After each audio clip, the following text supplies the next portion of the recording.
Social മീഡിയയിൽ ഇപ്പോൾ എവിടെ നോക്കിയാലും കേൾക്കുന്ന വേർഡാണ് narcissistic abuse. Narcissistic abuse is a word that is ഭയങ്കര കോമൺ ആയിട്ടും അവിടെ ഇവിടെയൊക്കെ ഉപയോഗിക്കുന്നുണ്ട്.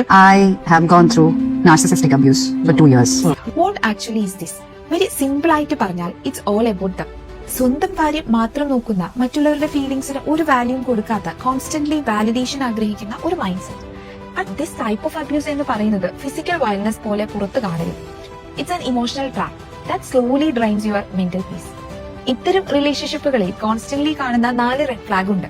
ഫസ്റ്റ് സ്റ്റേജിൽ അൺബിലീവബിൾ കെയർ ആയിരിക്കും. Endless compliment, intense attention, you make feel wow this is my soulmate.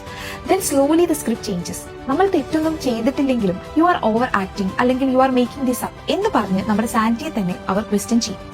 What happens if there is an issue? അവർ ഒരിക്കലും തെറ്റ് സമ്മതിക്കില്ല. എപ്പോഴും ബ്ലെയിം ഷിഫ്റ്റിംഗ് ആയിരിക്കും. And then we constantly play the victim card. നമ്മൾ emotionally broken ആണെങ്കിൽ പോലും they just don't care. അവരുടെ നീഡ്സിന് മാത്രമായിരിക്കും പ്രയോറിറ്റി. ദ വേഴ്സ്റ്റ് പാർട്ടീസ്, ആ റിലേഷൻഷിപ്പിൽ നിൽക്കുന്ന ആൾക്ക് സ്വന്തം കോൺഫിഡൻസ് പൂർണ്ണമായും നഷ്ടപ്പെടും. You constantly walk on eggshells wondering. ഞാൻ എന്ത് ചെയ്താലാണ് ഇവർ ഹാപ്പി ആവുക? Always remember, a healthy relationship should bring you peace, not constant self doubt. ഇങ്ങനെയുള്ള ടോക്സിക് പാറ്റേൺ ഫേസ് ചെയ്യുന്നുണ്ടെങ്കിൽ don't ignore it. Start setting clear boundaries and protect your mental space. Have you ever experienced this kind of pattern in your life? Let me know in the comments and share this with someone who needs to hear it today.